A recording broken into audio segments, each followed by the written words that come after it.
Sebab tak ada syarat-syarat untuk duduk dalam dunia seni harus memperagakan keluarga. Jadi work life balance, balance juga antara professional life dan juga privacy. So wife and anak-anak okay? Saya rasa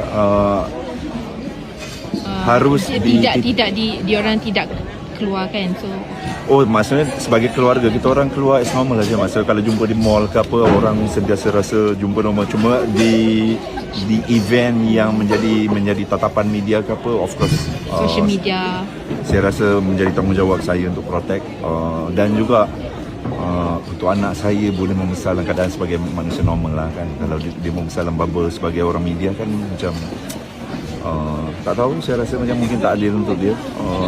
So kalau dia dah besar dia nak jadi ataupun dia pilihan dia untuk ni, mungkin kita sedikit boleh borak lah kot.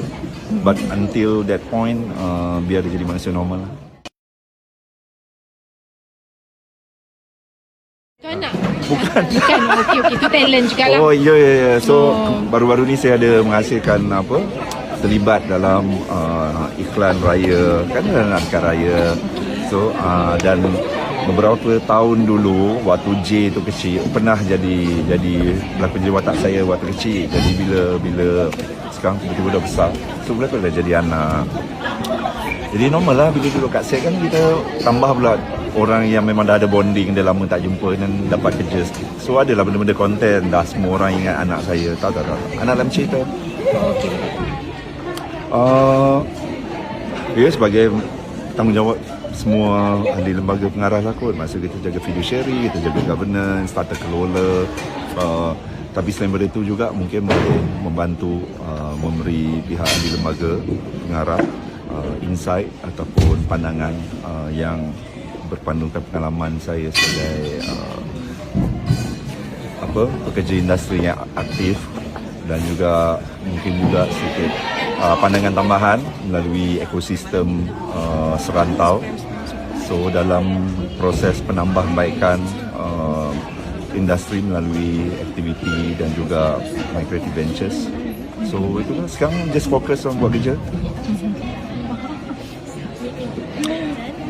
Saya tak pandang dia macam end destination, maksudnya dapat jawatan, saya lebih ke maksudnya okey, kita dapat jawatan, maksudnya kita menjawab jawatan ni. Jawatan ni datang dengan apa tanggungjawabnya, job scope-nya, dan macam mana kita nak menjayakan. So sama macam saya dapat tawaran berlakon filem ataupun apa, maksudnya bila dapat tawaran kita lebih fikir objektif kerja dan juga apa checklist dia. So itulah, nak juga, tapi maksudnya saya mencari, kan kita rasa macam kejaya ni kan ada chef life.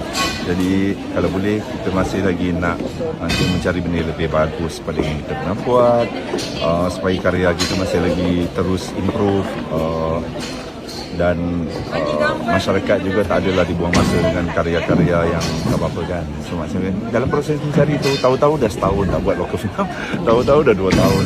Tapi insyaAllah dah jumpa, ada 2 filem, ada Sabung dan juga Tarung. Jadi insyaAllah ada sesuatu yang segar, dan semoga